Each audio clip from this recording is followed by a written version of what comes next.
Can labetalol cause birth defects?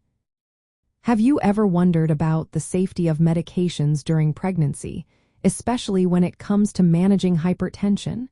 Today, we will discuss labetalol, a medication often prescribed to pregnant women to control high blood pressure. The big question is whether labetalol can cause birth defects. Labetalol is a beta blocker that helps manage hypertension effectively. Research shows that when used in the first trimester, labetalol is generally not linked to an increased risk of birth defects. This is good news for expectant mothers, as controlling high blood pressure is vital for both maternal and fetal health.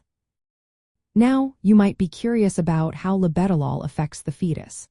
It is important to know that labetalol can cross the placenta, which means it reaches the developing baby. However, studies have not found a clear connection between labetalol and specific congenital anomalies. Some earlier reports hinted at possible heart defects, but those findings were based on very few cases and have not been confirmed in larger studies. As pregnancy progresses, there are some considerations to keep in mind.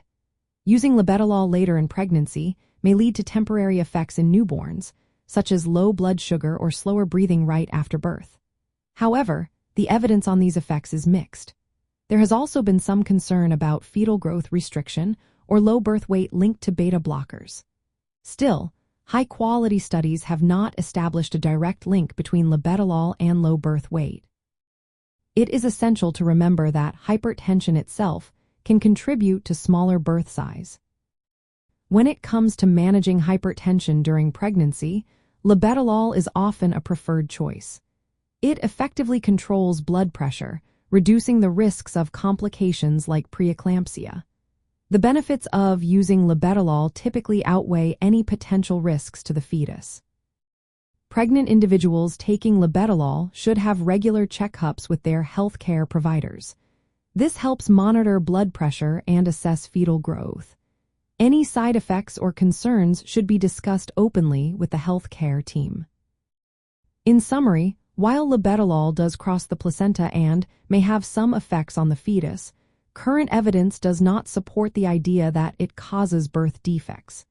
Its use in pregnancy for managing hypertension is considered safe and beneficial when monitored closely.